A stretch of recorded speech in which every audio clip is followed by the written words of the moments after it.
How y'all doing today, Nation? This is Mike, Teal Blue Bravo. I have with me today a good buddy of mine, Mr. Zach Lathan.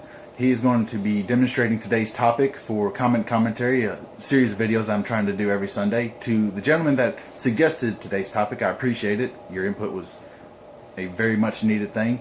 And for future reference, do continue everyone to send in your suggestions on different videos, topics, whatever you want to do, whether it's handling of a weapon, or you want to talk about a certain caliber of a weapon or weapon system, or which weapon do you prefer. But that's for another day.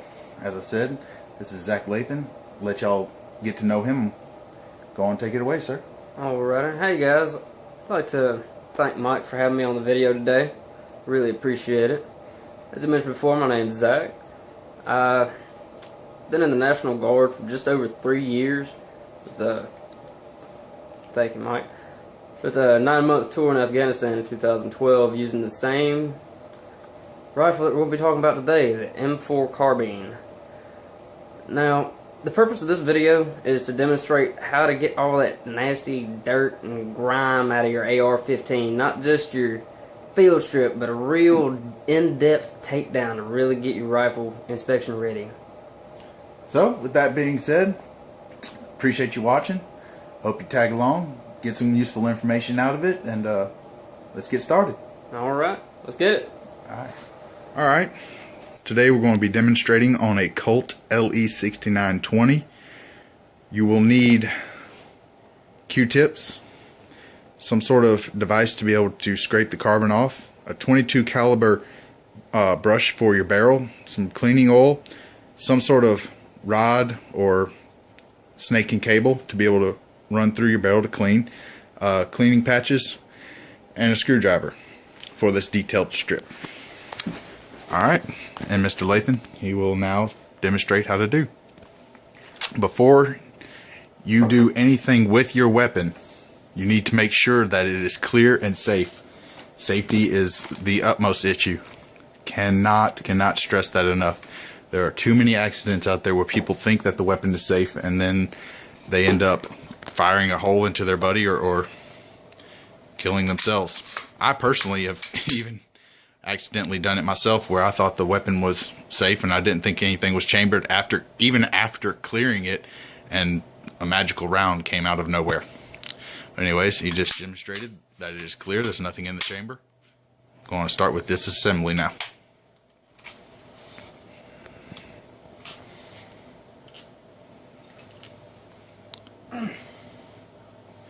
The reason why he's having so much trouble taking that rear pin off is I have an AccuWedge inside of the weapon to reduce the looseness between the upper and the lower receiver.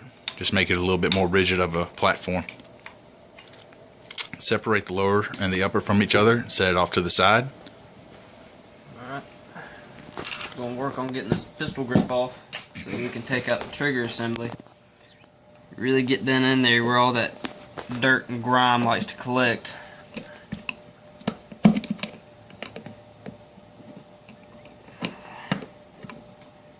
Let's see. Alright, we're back. He's got the pistol grip taken apart. Now remember, whenever you take anything off of this weapon or disassemble any part, just automatically know and think and keep in your mind that there's something under tension. There's a spring or there's a small piece anywhere. As you can see, there's a tiny little spring inside of the handguard that keeps pressure on your safety selector. There's a spring right there. Then he's going to roll the receiver forward, and inside there's a tiny little detent pin. Bring that to your palm, Zach, so they can see that a little bit better. Focus. Focus. There it is.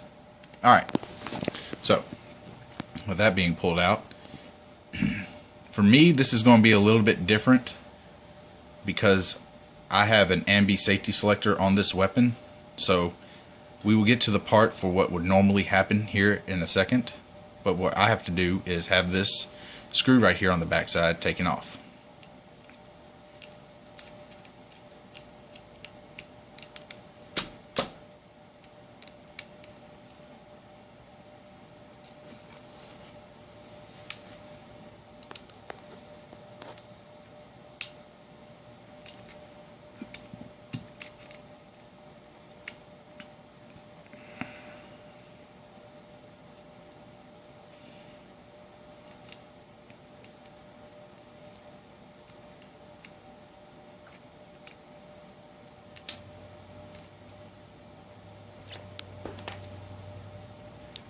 Alright. Roll it over, Zach. Roll it over. Now when you do this, some ARs, they come straight out. Some ARs, there's actually a sweet spot that you have to find to be able to pull out the safety selector. And just work with it and be patient. Through this entire process, just be patient. So that way you'll be able to take care of everything. Okay? And inside right there, you see that little red rubber grommet? That's the AccuWedge that I was talking about a second ago. That helps make the upper and lower a little bit tighter. Adds to accuracy a little bit better, but for me, I prefer it because I don't like the rattling that is in my weapon system. Just a little bit more rigidity added to it. What you're going to do is you're going to release the trigger and let the hammer fall forward. Do not let your hammer hit your receiver body. It is bad for the aluminum and could potentially cause failures in the future.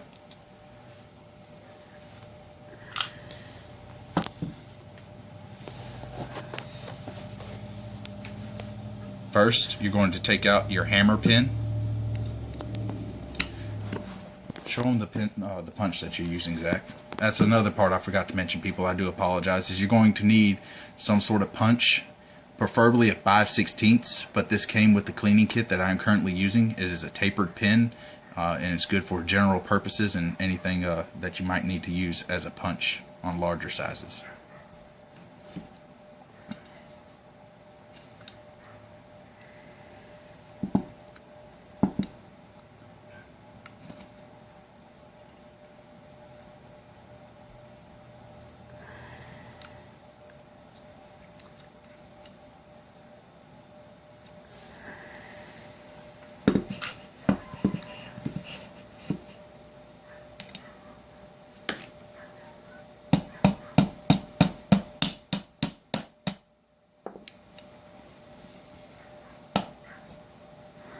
Now remember, everything is under tension. When you take this roll pin out, after it's fully popped out all the way, hold on to your hammer. I lost my flash for some reason.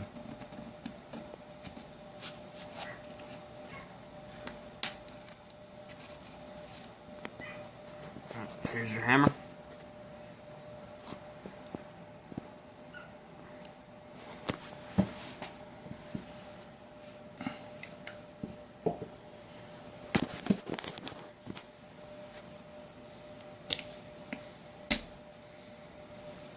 Take your punch out the other side of your trigger assembly.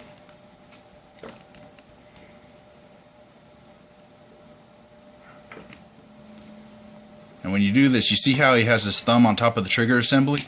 On some ARs, your disconnect has tension on it, and if you're not careful, it can go flying. And the trigger assembly itself is also under spring tension.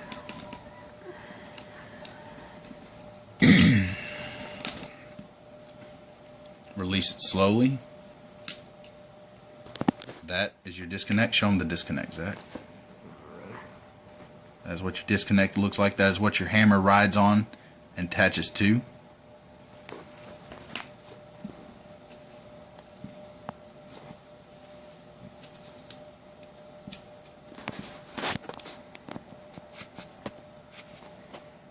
And there's your trigger assembly. Now what you want to notice and remember also is, if I can get this thing to focus, put your hand behind my hand, Zach.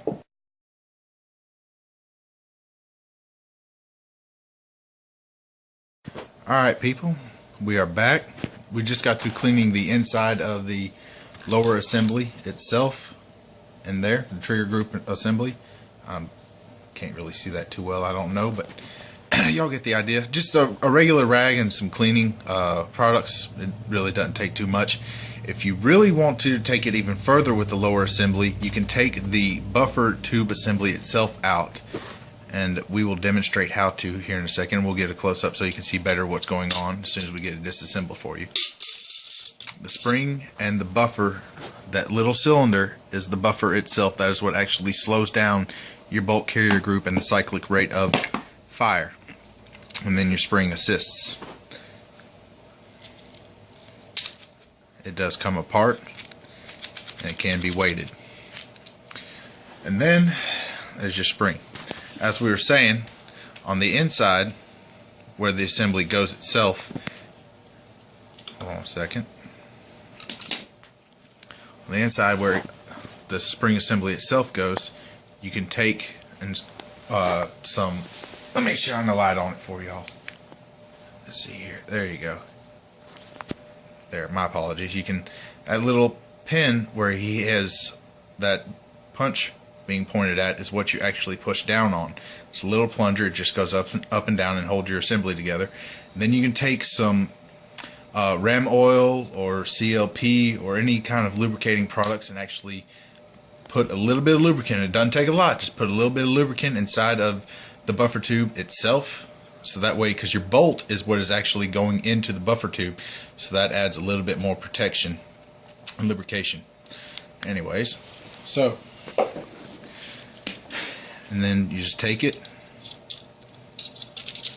nothing special, slide right back in, press it all the way in,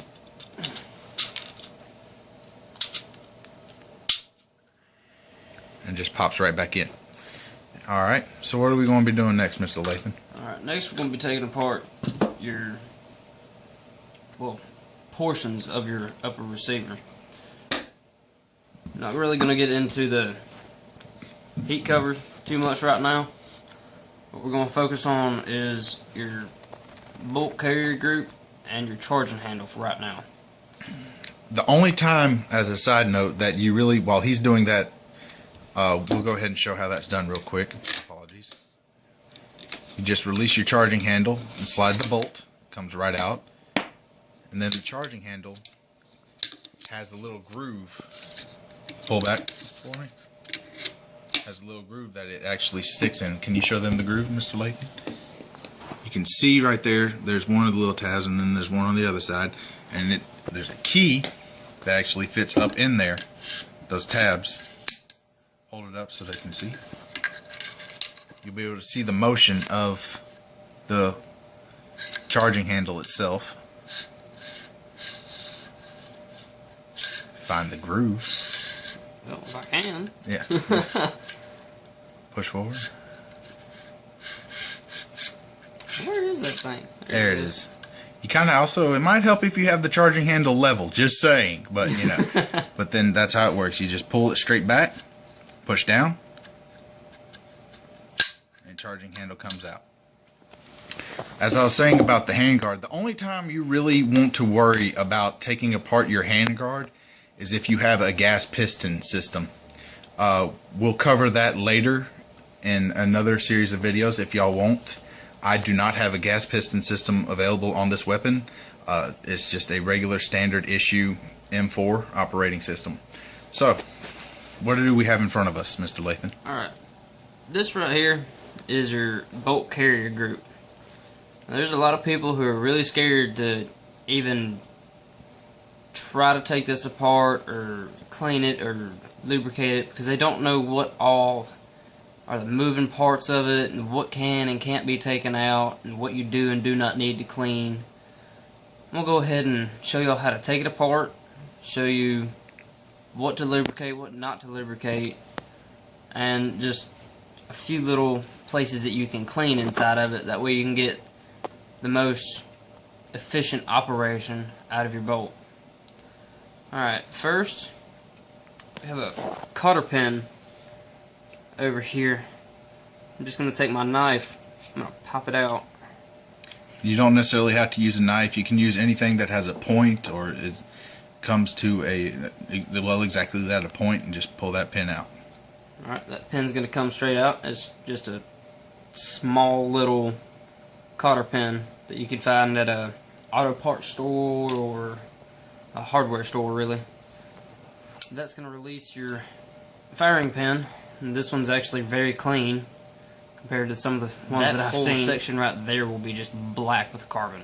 And be built up and caked on? Yep. Okay. And the easiest way to clean that off is to take a knife or something that has an edge on it and just scrape it off. It won't hurt your firing pin at all, and it gets the most carbon off that you can. And then after that, it just pretty much wipes off, right? Right. Okay. Alright, next, we're going to take the bolt out. The bolt is this little piece right here that sticks out of the end of the carrier.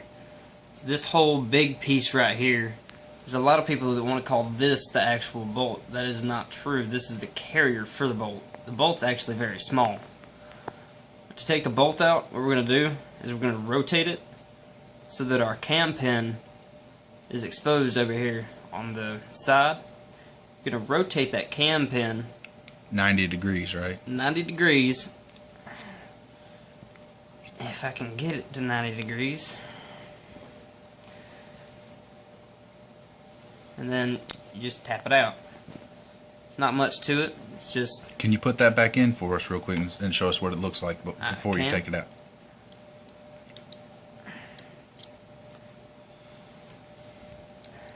You notice how it looks parallel right now. Flip it around back to the locking position for us.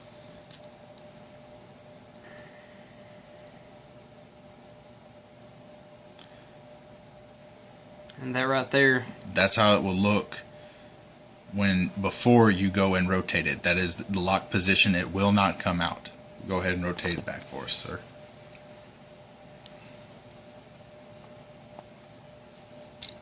And then it just dumps right out. Alright? Alright. After that, you can actually take your bolt out. It's going to be a little bit difficult to pull out on some if they're a brand new weapon. This one's been cleaned by myself personally a few times, so it comes out pretty easily. But this is your actual bolt. This is where your firing pin sticks through and what actually grabs the rounds and ejects them and then forces another round into the chamber. Alright, the extractor, I don't know if you can see it very well, but there is a little piece right here. Little bar. It's just a little bar. It's a spring-loaded bar that actually forces itself down onto the round and then clamps down so that the round can't go anywhere after it's been put in the chamber. And you can take that off. Let's go ahead and show them how to take that off. Alrighty. You just take your firing pin and you're going to press down on the back end of your ejector. There's a little, hopefully y'all can see that there's a little roll pin. Little tiny roll pin. Rotate the bolt towards me, sir, so they can see that pin. Just on either side. It doesn't matter which side you press it out at. Make sure you have your finger pressed down on the back side of that ejector because sometimes it is under tension. Remember what I said earlier, that if it looks like it is under tension and has a spring, it's got a spring somewhere. Alright. And then if you lose it, it's an itty bitty. Bring it over here to the yellow part, sir, so they can see it. Tiny spring. I don't know if y'all can see that. Cock it off to the side. A little more. Keep going around. Just keep going around. Rotate it all the way around. There it is, right there. But on the end, it's just it's there. It is. It's extremely tiny, and if you lose that, it will not function properly. So, anyways. All right. And then from here you can actually see where the firing pin goes through your bolt. I'll go ahead and stick this through here right quick. See right there, that's actually where your firing pin goes through to strike your round. And that's a real good place to get in and clean. Usually I would use a Q-tip. See if I can pull one right quick. You go in from the rear of the bolt and just twist it through. It's going to be a little tight, but it will go in there.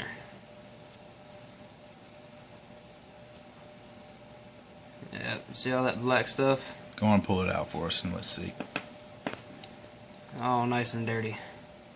That is weapons malfunction waiting to happen. Oh, yes. So. Alrighty. And is there any other portion that you would need to clean? Do you need to stick a Q-tip off into that hole right there? Right, roll it, rotate this hole right here. Do you need to put a Q-tip down in there and clean that out too? You can wipe it out with just a rag, but right in there is all it's doing is just allowing your extractor to move up and down. There's not really any thing that can hurt that unless you just shoot a million rounds through your weapon and don't ever clean it. Okay, then. So if you do see any carbon, though, just take a knife or something with an edge and just scrape that off gently, right? Right. You don't want to get off too hard into it. Right. All right. Well, we're not going to bore you with a bunch of just basic cleaning. He showed you the basic idea with the bolt. Now, as far as the upper receiver itself, what is the protocol for cleaning that, sir? Patience. Lots and lots of patience. The one thing that most people do not clean is what we call the star chamber.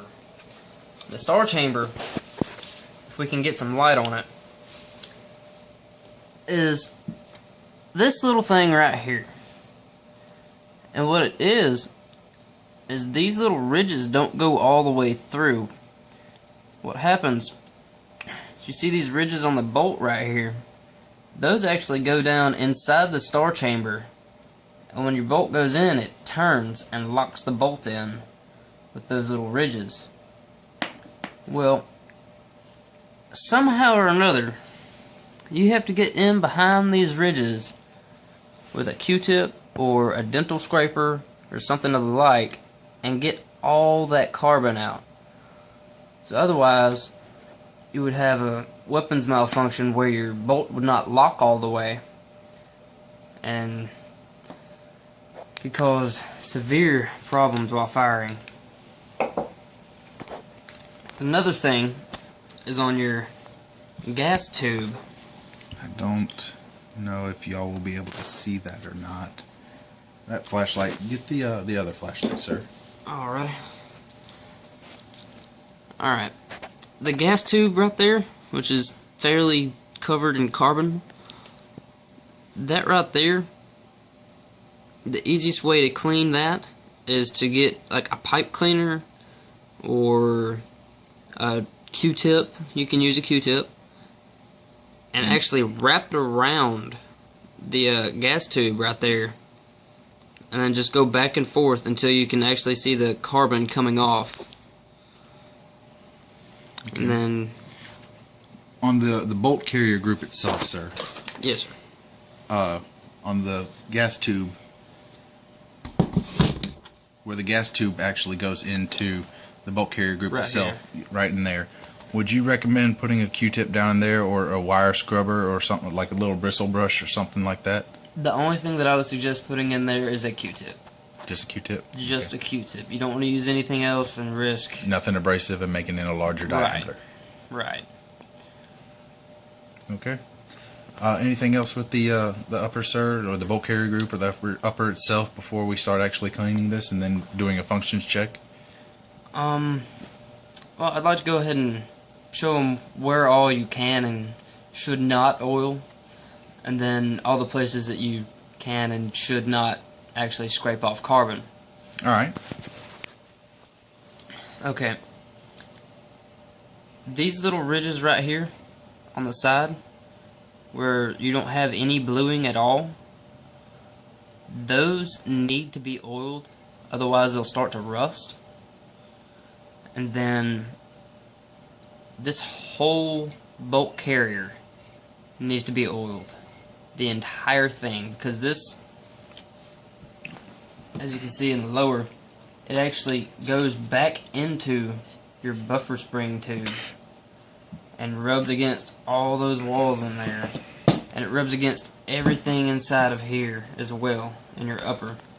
That's why we were saying earlier that it is a very good idea to go ahead and lube the inside of your buffer tube, because there is moving parts going inside of the stock of your weapon. When you do lube your bolt carrier group and the inside of your buffer tube, if you do choose to do the buffer tube, lightly, it does not take a lot. You don't want to mess, you don't want oil spraying everywhere. It will coat itself. Yes. I've been told before that you can use 1 drop of oil and completely oil your entire AR-15 M4, which I've actually done before, and it really doesn't take much. It's just a really, really, really light coat. And you don't have to be too particular about it. It's just as long as it's old and it's not dripping everywhere, just make sure you got a good coating going on. Right. Alrighty. Anything else, sir? While we are we going to go ahead and clean, or is there anything else that we need to discuss before we do that?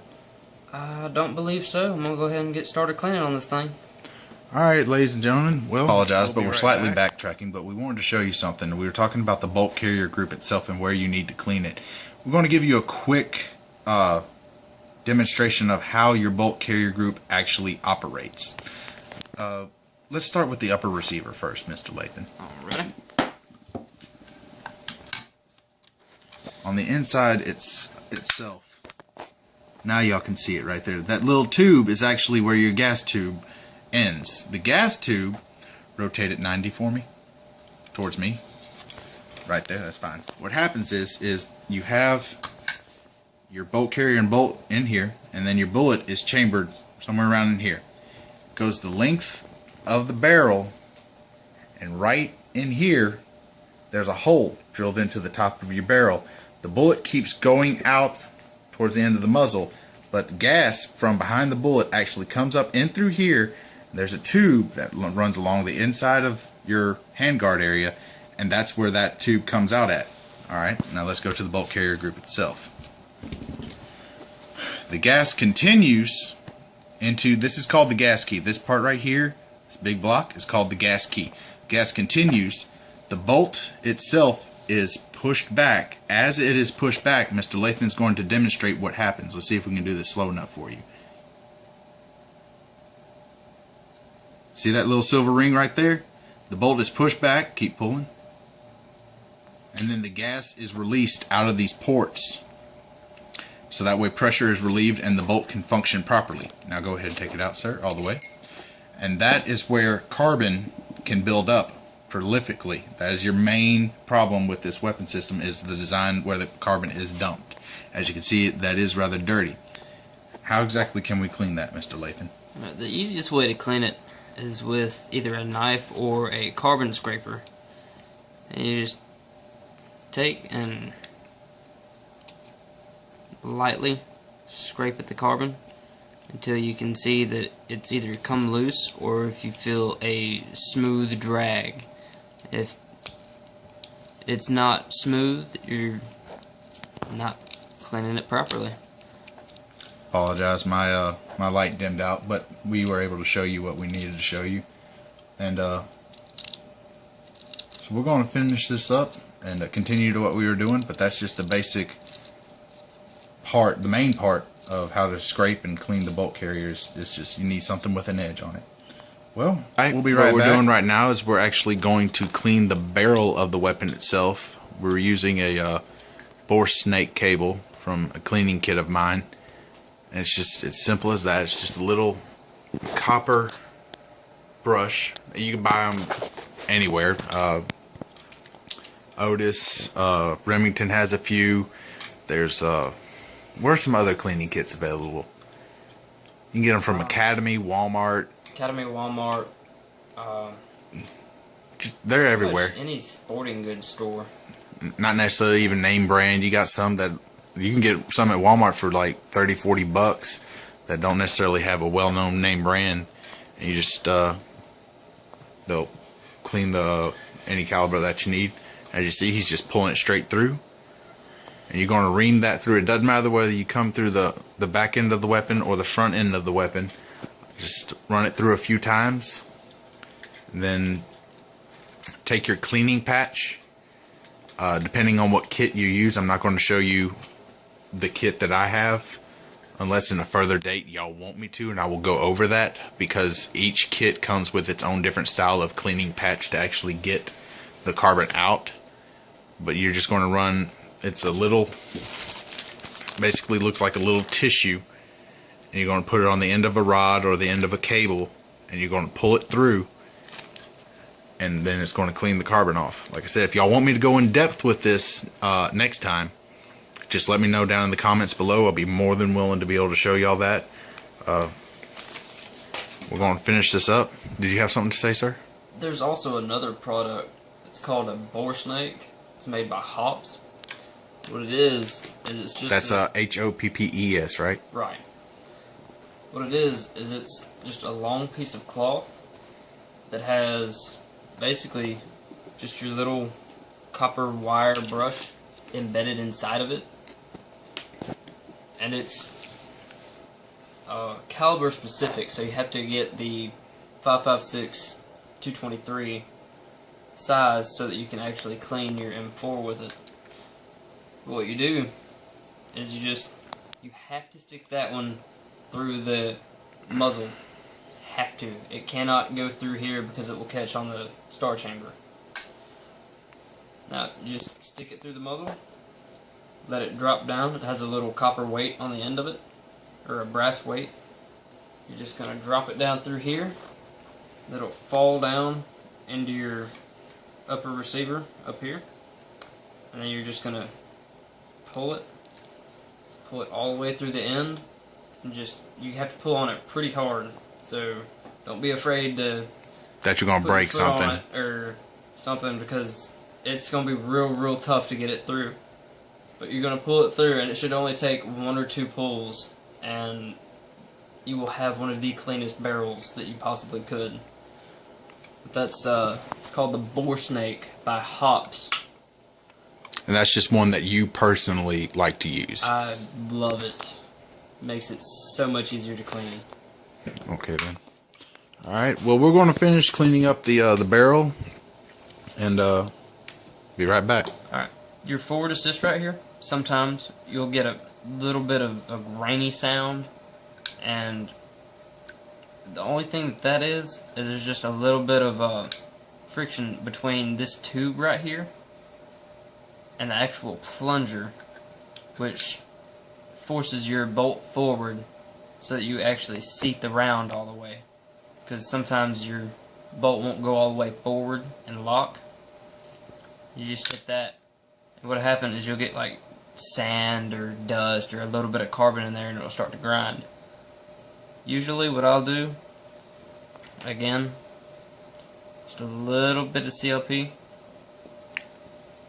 It's just a regular standard cleaning lubricant for weapons. And just wipe it on there. And then to spread it out, you just hit that a whole lot of times. And just constantly press it down. Just keep doing that until it's smooth. Alright. Alright, and that's all you really need to do for your upper. Alright, well, since we took out the trigger mechanism, I guess go ahead and put the bolt carrier group and the charging handle back together. Alright, well, I'm going to oil the bolt carrier group right quick. Alright, well, let's show us how to do that then. Alright, another Q-tip. You can see I like to use Q-tips. Alright, basically just going to wet down the entire thing, except for just a few places. Actually, if you pay attention, hopefully y'all can see that. You can actually see the color change from where he's lubing it up. You can actually see it have more of a sheen to it instead of being a flat color.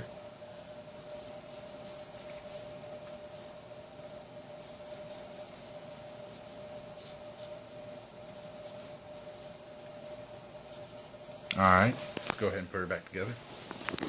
Alrighty.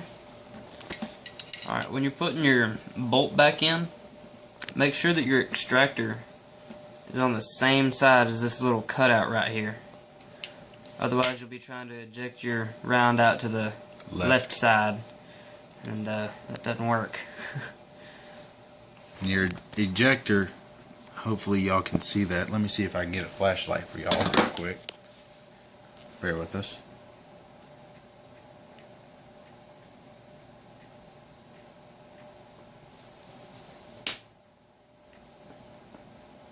We'll just edit this part. Yeah. That's too bright. Turn it off. That's too bright. There, no, fuck it, that'll work. The ejector is actually, if you could, Mr. Lathan, please point to it for me. Go ahead, you can let go of that flashlight, sir. I have this. Right here. Alright.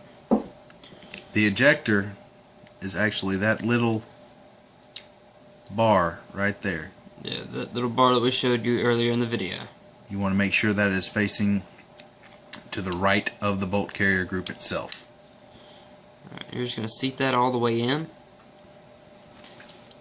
And there's a little hole right here where your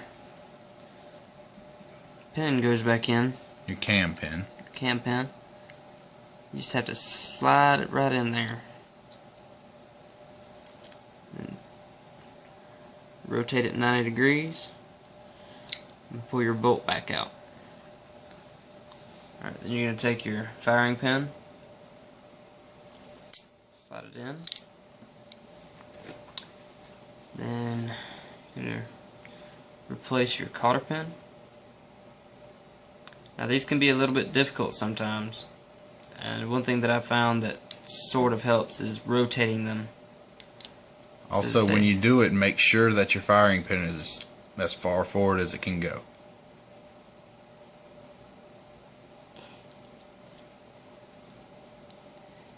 Get in here. 5 hours later. Alright. And that's what it should look like whenever it's put together correctly. When you go to put it in the weapon, this has happened to me actually a few times. Mr. Lathan, please push back the bolt for me. The cam pin will actually rotate backwards, and I've tried to put it in the weapon, and it will not go in with the bolt pushed all the way back. You have to have the bolt pulled all the way forward so that cam pin can clear a locking point inside of your upper receiver. Alright, well, let's go ahead and put this back in.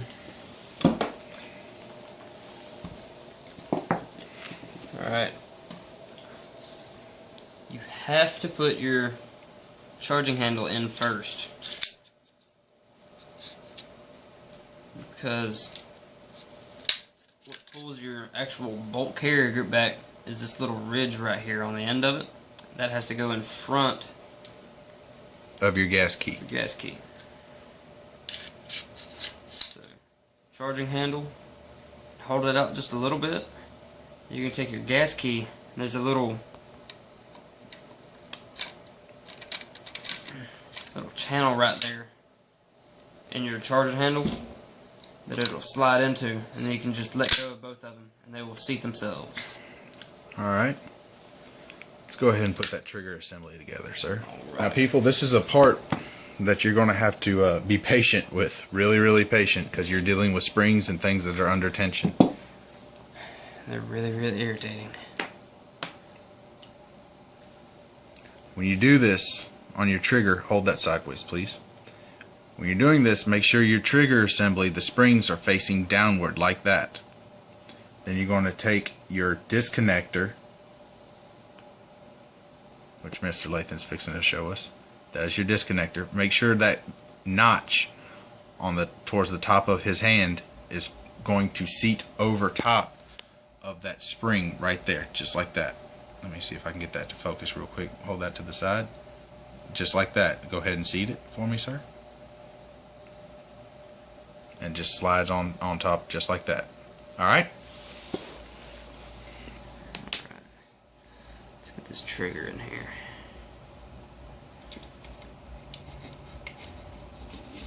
And it just slides right in. Some triggers might be a little tight, and you might have to work with them, but you're not going to hurt anything.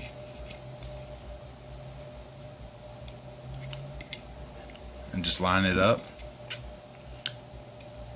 Just set your disconnector down there on top, in between that little groove.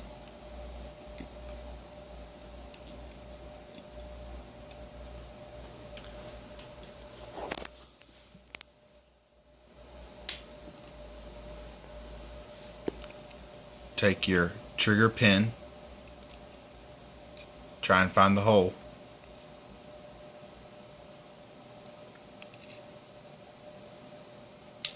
Push it through. Now, there shouldn't be much force that needs to be used. If it's not going in, you can tap it lightly. You don't have to hit it hard. You can hit it a little bit, but if it doesn't go in, there's a bind with it, and there's a problem, and you need to line it up. What you can do is you can take the punch, the 5/16 punch from earlier, and shove it all the way through your trigger grouping to make it line up.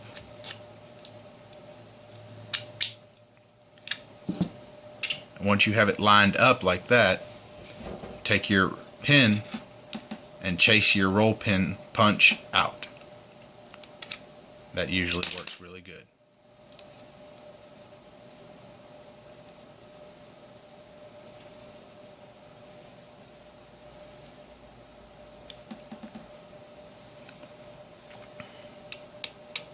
Now you want to make sure when you put your trigger spring and hammer back into place, the top of that spring needs to be facing the back of the hammer. See how it has that hook on the back side? Top of that spring right there needs to be facing towards the back of it. You're going to take your spring and it's going to lay on the back side. Take those two prongs, it's going to lay on the back side of those roll pins. Then it's going to swing in. You see the roll pin, see the springs moving there, and it's just going to push down. Once you have that pushed down, there you go. Actually, should be able to see it real good. Hold it straight up for me, sir. See right there down at the bottom? Once you have those laying on top of your roll pins, you take and push your hammer down and then slide your push pin back into place. We'll take care of that real quick and be right back.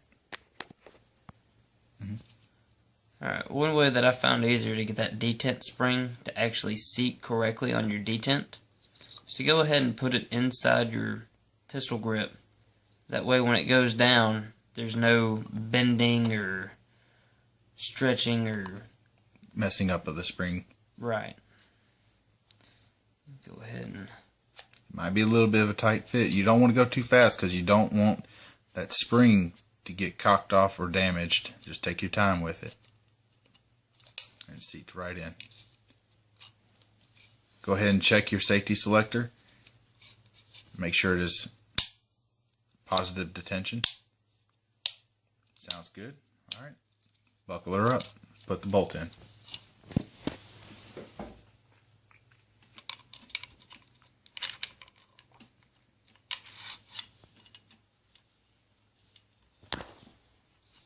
Concentration, people. Concentration. After installing your grip, make sure it's tight. Function check your safety selector again. And it is positive detent. Go ahead and also function check your trigger. While in safety, does not move. While in the firing position, does release. Make sure it also resets the trigger by pulling the hammer back manually. And it should push your finger forward again.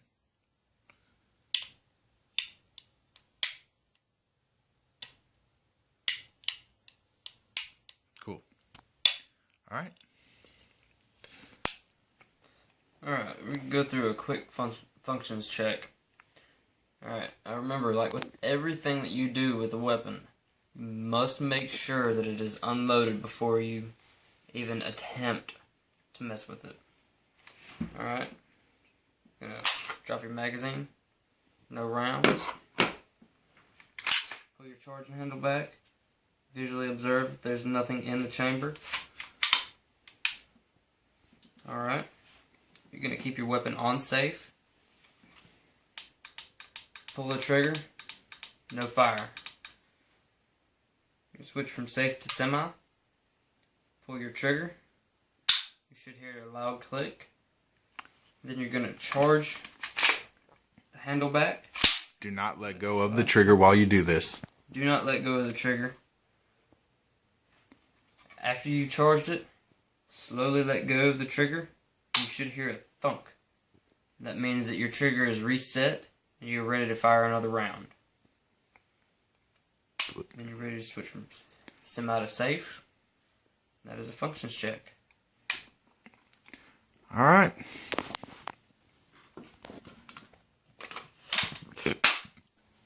We hope that was informative for you and you enjoyed the video.